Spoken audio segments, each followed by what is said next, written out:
Salam sejahtera bagi kamu yang diberkati Tuhan di mana saja berada, yang sedang mempersiapkan diri untuk mendengar firman-Nya. Selamat pagi, Tuhan memberkati engkau.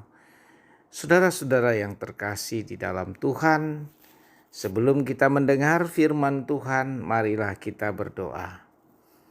Segala puji, hormat, kemuliaan, dan sembah kami hanya bagi Allah di dalam Yesus Kristus yang berkenan kepada kami pagi ini untuk mendengar firman Tuhan. Saatnya kami akan mendengar Tuhan.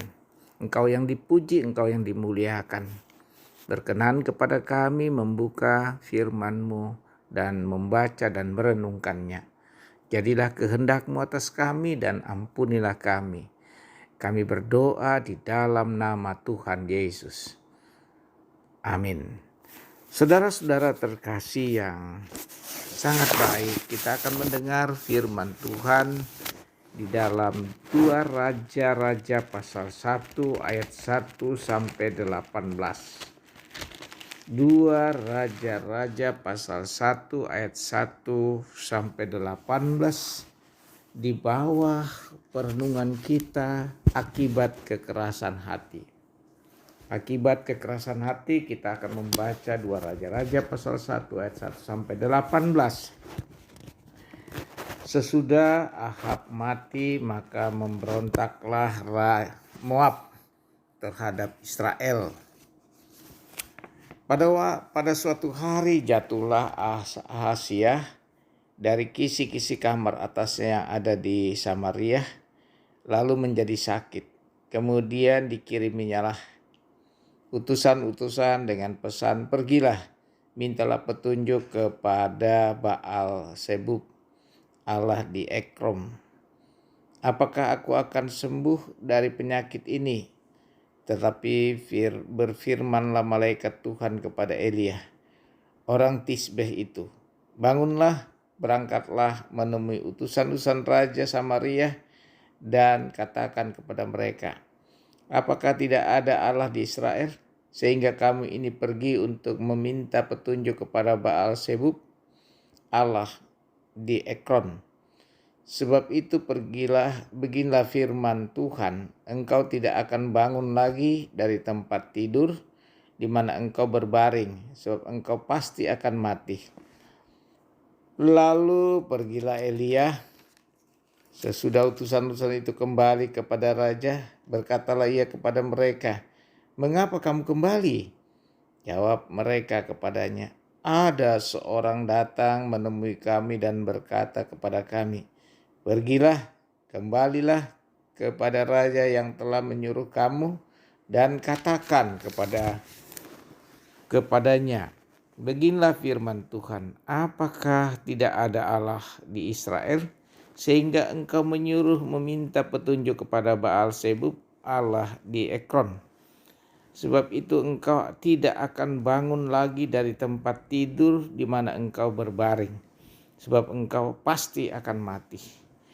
Lalu bertanyalah ia kepada mereka, bagaimanakah rupa orang yang telah datang menemui kamu itu dan yang mengatakan perkataan ini kepadamu? Jawab mereka kepadanya, seorang yang memakai pakaian bulu dan ikat pinggang kulit terikat pada pinggangnya. Maka berkatalah ia, itu Elia, orang Tisbeh. Sesudah itu disuruhnyalah kepada Elia seorang perwira dengan ke-50 anak buahnya. Orang itu naik menjumpai Elia dan yang sedang duduk di atas puncak bukit. Berkatalah orang itu kepadanya, hai abdi Allah, raja bertitah, turunlah. Tetapi Elia menjawab katanya kepada perwira itu, kalau benar aku abdi Allah, biarlah turun api dari langit memakan engkau habis dengan ke-50 anak buahmu. Maka turunlah api dan dari langit memakan dia habis dengan 50 anak buahnya. Kemudian raja menyuruh pula kepadanya seorang perwira yang lain dengan ke-50 anak buahnya. Lalu orang itu berkata kepada Elia, Hai abdi Allah, beginilah titah raja, segeralah turun. Tetapi Elia menjawab mereka, kalau benar aku abdi Allah, biarlah turun api dari langit memakan engkau habis dengan ke-50 anak buahmu. Maka turunlah api Allah dari langit memakan dia habis dengan 50 anak buahnya. Kemudian raja menyuruh pula seorang perwira yang ketiga dengan 50 anak buahnya. Lalu naiklah perwira yang ketiga itu dan sesudah sampai berlututlah ia di hadapan Elia serta memohon belas kasihan kepadanya. Katanya, ya abdi Allah, biarlah kiranya nyawaku dan nyawa ke-50 hamba-hambamu ini berharga di matamu. Bukankah api sudah turun dari langit memakan habis kedua perwira yang dahulu dalam ke-50 anak buah mereka? Tetapi sekarang biarlah nyawaku berharga di matamu. Maka berfirmanlah malaikat Tuhan kepada Elia, turunlah bersama-sama dia, janganlah takut kepadanya. Lalu bangunlah Elia dan turun bersama-sama dia menghadap raja. Berkata Elia kepada raja, beginilah firman Tuhan. Oleh karena engkau telah mengirim utusan-utusanmu meminta petunjuk kepada Baal Zebub, Allah Ekron, seolah tidak ada Allah di Israel untuk ditanyakan firman-Nya. Maka sebab itu engkau tidak akan bangun lagi dari tempat tidur di mana engkau berbaring, sebab engkau pasti akan mati. Maka matilah raja sesuai dengan firman Tuhan yang dikatakan oleh Elia. Maka Yoram menjadi raja menggantikan dia dalam tahun kedua zaman Yoram bin Yosafat, raja Yehuda, sebab Ahasiah tidak mempunyai anak laki-laki. Selebihnya dari riwayat Ahasiah apa yang dilakukannya, bukankah semuanya itu tertulis dalam kitab sejarah raja-raja Israel? Amin. Saudara-saudara yang terkasih, tema kita pagi ini di akhir pekan, akibat kekerasan hati. Saudara-saudara yang kekasih dalam Tuhan, akibat kekerasan hati membawa dampak yang luar biasa bagi kita. Dan itu tergambar dalam bacaan kita.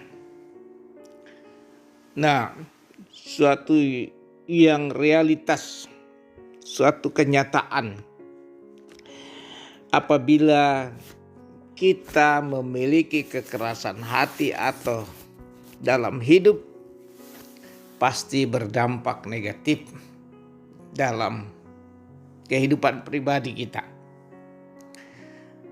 Dan itu tidak berkenan kepada Allah. Tetapi jika kita memiliki kerendahan hati, maka itu berkenan kepada Allah. Saudara-saudara yang kekasih, contoh konkret dari bacaan kita. Raja Ahasiah adalah contoh dari sekian orang yang diceritakan dalam Alkitab yang telah berpaling kepada penyembahan berhala. Itu disebabkan karena kekerasan hati.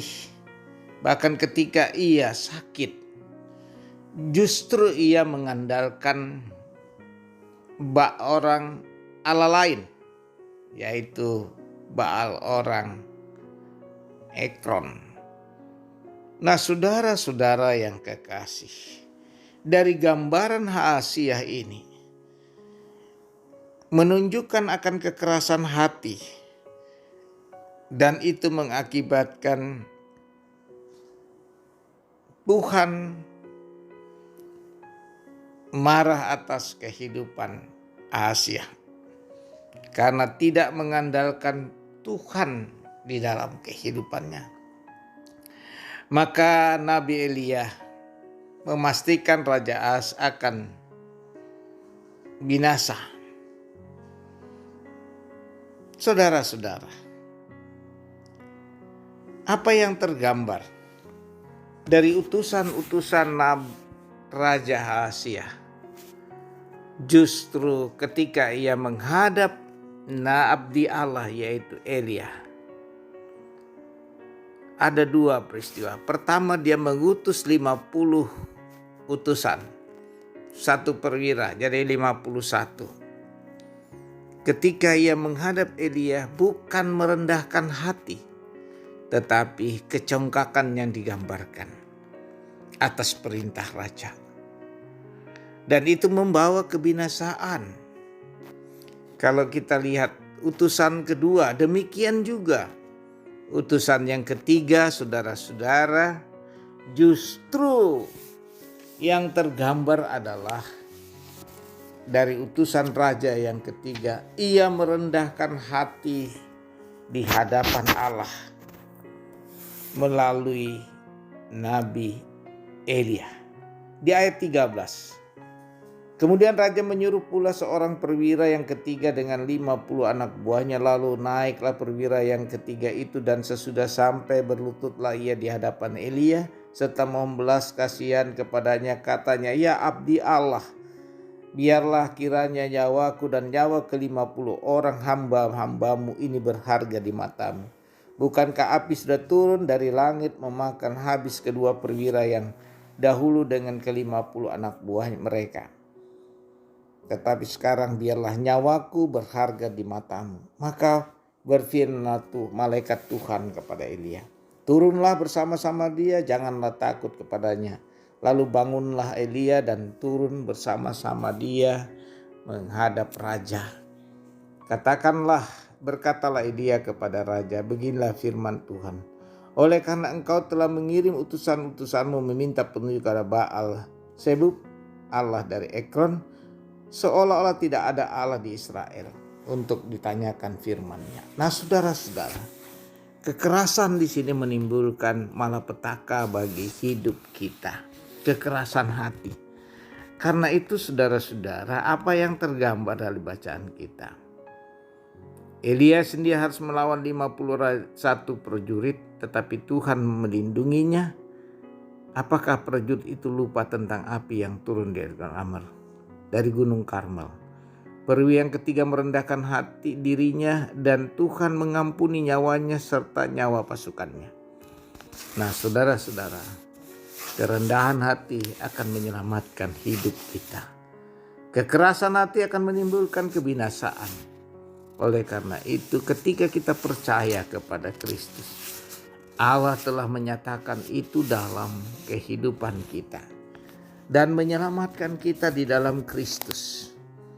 Dan pesan ini sangat penting bagi kita dalam bacaan kita, bahwa ketika kita merendahkan hati dan diri kita di hadapan Tuhan, Tuhan akan menolong kita dan menyertai kita. Di dalam Kristus telah menjadi contoh. Kristus telah merendahkan dirinya untuk menyelamatkan kita. Dia turun dari tahtanya yang maha mulia menjadi serupa dengan seorang hamba. Dan ini teladan bagi kita untuk kehidupan ini. Kekerasan hati akan menimbulkan dampak negatif bagi hidup kita, atau kita akan binasa oleh karena kekerasan hati. Dan apabila kita datang kepada Allah dengan kerendahan hati dan diri kita sebagai orang yang berdosa, Tuhan akan menyelamatkan kita di dalam Kristus, sebagaimana Kristus telah menyelamatkan kita dari dosa kita. Oleh karena itu, dalam beraktivitas hari ini, janganlah keraskan hatimu. Sebab akibat kekerasan hati akan membawa kebinasaan. Tuhan memberkati kita. Amin. Mari kita berdoa. Ya Tuhan Allah Bapa di sorga, ajarlah kami untuk merendahkan hati kami, diri kami di hadapan-Mu, dengan segala keberadaan kami setiap hari. Tolonglah dengan kuasa Roh Kudus sehingga kami boleh merendahkan hati diri kami di hadapan Tuhan, juga kepada sesama kami. Jauhkanlah kami kekerasan hati yang mengakibatkan kebinasaan. Terima kasih Tuhan Yesus atas berkat hari ini. Firman-Mu, ampuni kami dalam Kristus Yesus, dan demi Kristus kami berdoa. Amin. Terimalah berkat Tuhan. Tuhan memberkati engkau dan melindungi engkau. Tuhan menyinari engkau dengan wajah-Nya dan memberi engkau kasih karunia. Tuhan menghadapkan wajah-Nya kepadamu dan memberi engkau damai sejahtera. Amin. Selamat beraktivitas. Tuhan beserta kita senantiasa. Haleluya. Amin.